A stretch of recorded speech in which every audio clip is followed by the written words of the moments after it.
I am CJ or Carolyn Renaud, and I am the Senior Community Relations Manager with Western Governors University.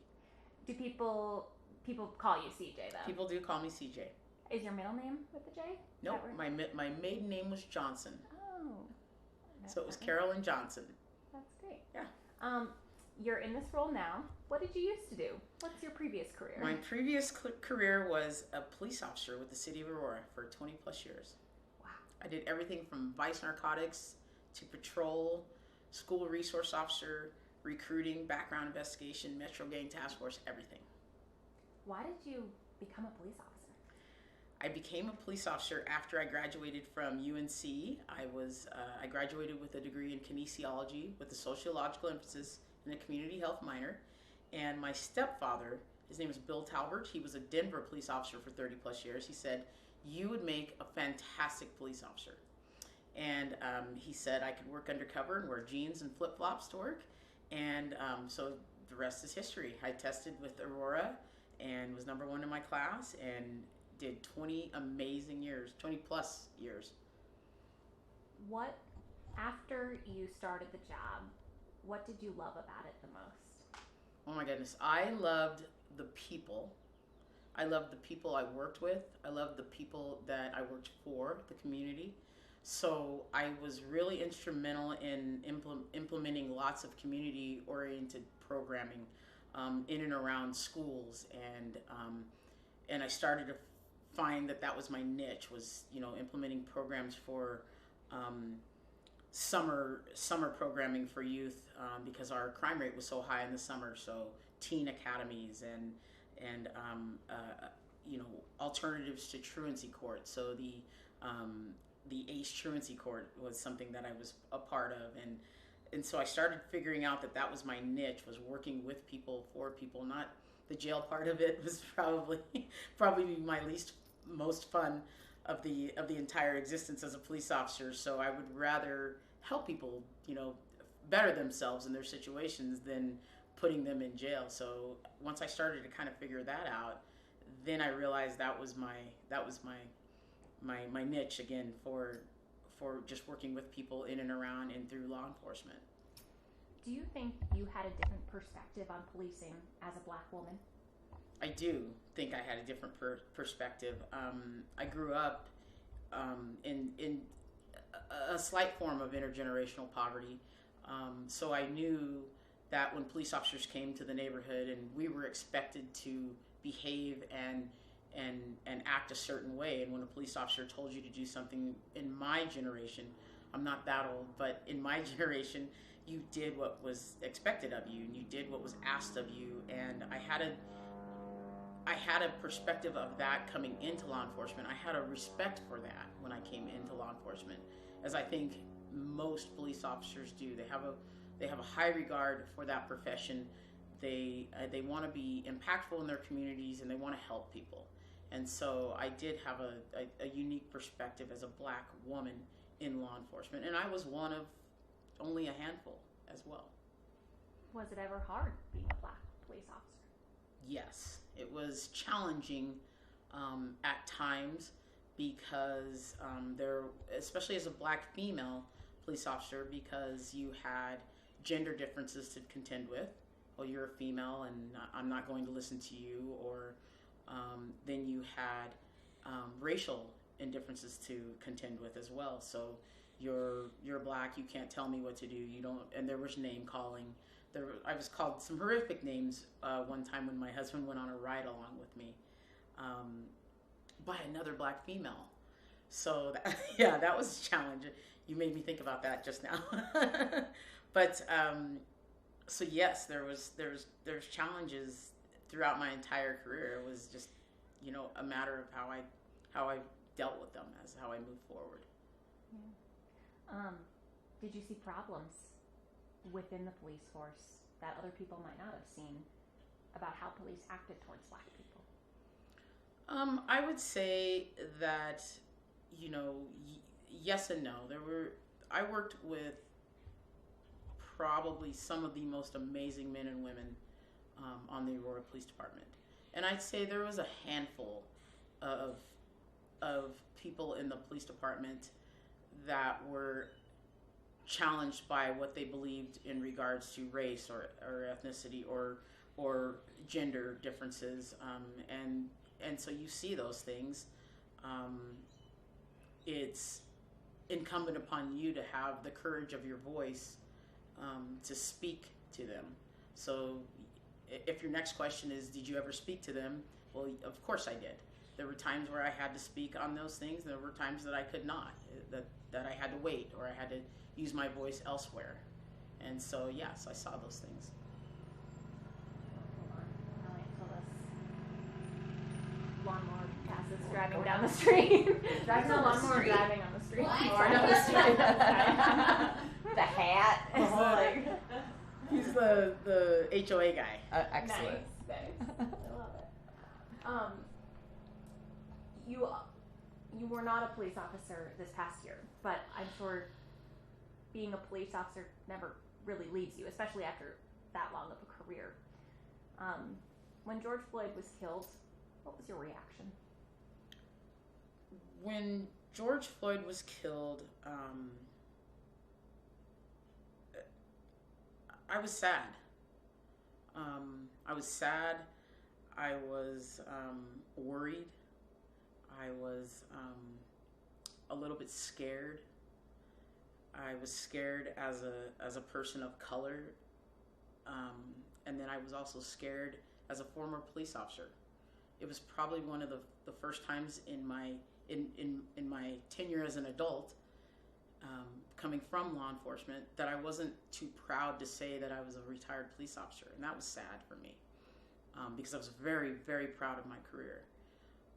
I was worried because I have a 23-year-old daughter and a 23-year-old nephew. They're both sides. They're on the same side of the coin, but both very different perspectives. My daughter had to worry about if her mom was coming home safe each night when I was a police officer. My nephew has to be told about how to behave with law enforcement when he gets pulled over in a car. So when George Floyd happened, things like that had been happening. Let's not forget. Let's not forget to realize that those things had been happening. But something of that magnitude, something so poignant, something so visual with a video, and watching something so deplorable, it was disturbing. It was very challenging. It was a very challenging day and time for me to be a former police officer and a black woman in these times. Over the course of last year, how did you reconcile those two things? So, for me, I had to realize where my voice lived and where my seat at the table would be. And it triggered in me. I wasn't at a place where I could use my voice and march up and down the streets here, or I didn't feel like that was, peaceful protest was where I would have the most impact. So for me, if I remember correctly, every single time I have acquired some knowledge or increased my education, whether it was from my bachelor's to my master's, or if I was reading a book, every time I acquired some knowledge, I changed my trajectory. So for me, I had to acquire some knowledge and some understanding about some of the challenges that are happening in the world and why. Like, I know what it's like to be a black person in the United States or in Colorado or in the world, but we have to kind of look at it from a historical reference. We have to look at it from some systemic references and kind of start learning, why those challenges exist, and then what we can do to change them. So for me, it triggered education. That's always been where my foundation has lived. Wherever I've increased my education, I've done that much better. And so for me, it was, I need to increase my education, have a better understanding about what's going on in the world, and how we got here, and then be willing to have conversations to move forward. And so that was kind of the start of my transformation during this past year. It's interesting that you said, like, you know what it means to be a black woman. You are a black woman, but you still felt the need to learn more and maybe find out what other people had experienced that you didn't. Yeah. And I guess, did you ever feel like, oh, I should have known more about this black experience and not just my black experience? I felt like I needed to know more about, and this is going to sound funny, but why my black experience was the way it was. So I picked up the heaviest book I could lift, which was Dr. Kennedy's How to Be Anti-Racist. And it really talked about, the beginning of the book talks about segregation versus integration. And my father, my mother raised us in a predominantly white neighborhood. And the things that we experienced they were based on their experiences and how they grew up and how they wanted their children to grow up. And so at the time when you're a kid, you just think mom and dad are doing this because this is what we do. But it was largely based on their experiences. My mom came from Oklahoma in the back of a covered wagon with her 11 brothers and sisters, and recalls a time when her mother couldn't vote. She recalls her brothers having to hide in the wagon or jump out of the wagon and hide in the fields so that KKK members didn't come for them. And that was not hundreds of years ago. Isn't that amazing? So that makes me it just makes me very emotional when I think about that. But so I had to learn why my experience was why it was. If that makes sense. Mm-hmm. And then I had to learn the history that we're taught is not the history that once was. So I feel it was incumbent upon me to just kind of understand a little bit more about where we came from and how we got here. And maybe that will help us move forward. When you say what your experience was, do you mean, like, I guess, what do you mean, like, why your experience was the way it was? Can you explain what? That's a really big thing to ask you. What's your black experience? But, like, yeah, I guess, what's the thing that stands out to you about how it might be different from somebody else's? I grew up in a predominantly white neighborhood. I never saw a black teacher until I was 2 or 3 years into college. We didn't have, there were months where it was just my mom and I, and we didn't have much. But my mom always worked. I knew how to manipulate or appear in a white system, in a white world when I interviewed for jobs. I knew how to make people not of color feel comfortable about being in a room with me. And so I still live in a predominantly white neighborhood. I maneuver around a predominantly white community, and I'm okay with that. I have to be, because this is what I've chosen. This is my experience. What I've learned getting older is that I shouldn't have to spend time making others feel comfortable.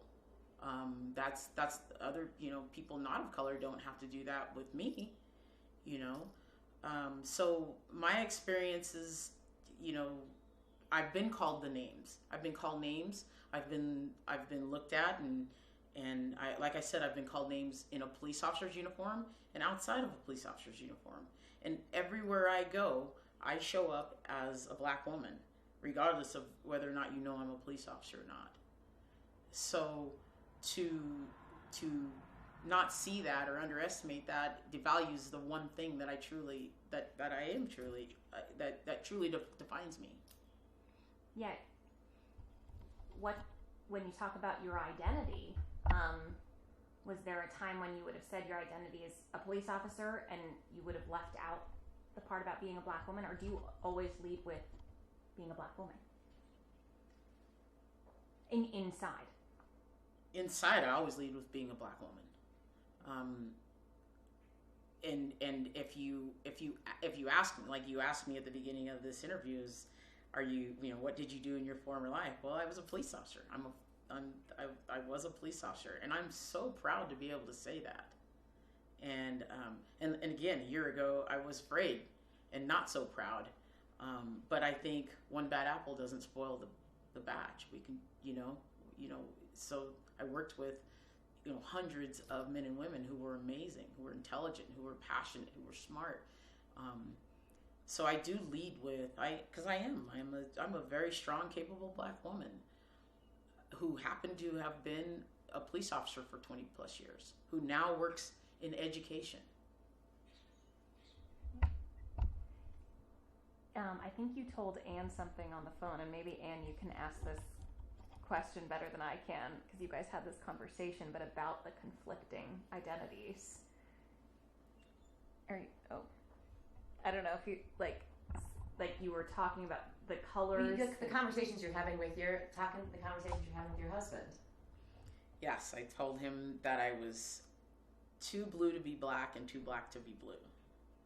At when this stepped off, because you're a black person in a world and in a society that's experiencing increased levels of systemic and quite honestly physical and verbal racism, but then you're a police officer, and a lot of the racism that black people are experiencing is coming from police officers, from the blue. And I'm sorry, in my tenure, I never treated people like that, and the men and women again that I worked with didn't treat people like that. Does it exist? Sure, it exists. I think it exists everywhere. But when this stepped off, when George Floyd stepped off, I didn't know what, coming from your previous question, are you a black female and are you a black woman and are you a police officer? Well, yes. So where do I live? I had to unpack both of those things, both of those identities, and both of those identities had these horrible things that are happening to both of them. Where do I live? It's very confusing. It feels like you have come through reading and talking about it and self-discovery. You've come to a point where you are comfortable living in both and can proudly talk about both. Yes. What's your advice for somebody that's not there yet? So I think we have to find what works for you and what works for that person. So for me, the transformation started with some education. And for me, I wanted my days to be spent with intentionality. And I wanted them to be strategic. And so I was doing some of that work here in the K through 12 system, but I wanted that work. I wanted to affect change everywhere I went, and I wanted to do it on a much grander scale. So I was able to channel that into my next position, which is with Western Governor University as the Senior Community Relations Manager, because that work is so much more impactful. That work is running after people who look just like me, people who need education just like I did, people who, when they get that education, their trajectory will change. People who, when they're afforded the opportunity to have access to affordable education, to online services, to everything that we need right now in this changing world, pandemic aside, they're able to remove themselves from that intergenerational poverty. They're able to to go from this level in their work systems to this level. We want to move people that look like me into C-suite positions. So the more education we get, the better our trajectory changes. And so for me, that's where my platform lived. My platform lived in helping people educate themselves and moving them through their workforce and helping them have a more sustainable, powerful, impactful life. But not everybody is rooted in the confines of education like I am. Some people are activists, and their activism is called they're called to peacefully gather and promote change there. Some people are called to, what are you doing in your business? Are you hiring? Are you practicing hiring standards that are impacting people of color? If so, then that's where you live. So I think it's important to find out where the low-hanging fruit is and go get it. Just go get it. Don't be afraid to have the courage of your voice and impact the world where you live. And I think in doing that and having these conversations, I think it's a step in the right direction. I don't think it's close to being fixed, but I think it's a big step in the right direction. Anne, do you have any questions? Yeah, I mean, the education thing seems huge, and you and I talked about that. Like, do you think you would have come to that conclusion without this happening? Or would it have taken you longer? Because you said, like, it triggered in you. It triggered me. You need, yes. Like, this is what helped me. It triggered me because I did retreat, and I was afraid when George Floyd stepped off. I thought, well, this is perfect. I can keep my daughter and my husband and everybody's home, and the pandemic as well, right? The pandemic says we're quarantined. Everybody's in my house safe. I know where everybody is. That feels okay. That feels good. But right, we all know what it's like to sit in silence and in that comfortable space and not use our voice. So we had to. Courage is the ability to come out of that, to be uncomfortable, and come out of that silence and use your voice. And so I was triggered a little bit in that I don't think I'd ever come home and been afraid. This was my safe space, and now suddenly I'm in my safe space and I'm afraid. So the trigger, yes, was what can I do to come up out of this feeling of this angst, this fear, this concern. The only time I know that whenever I was challenged and whenever I couldn't get through something, I had to educate myself. I had to get some knowledge, some foundation, some understanding, and then all of a sudden things changed.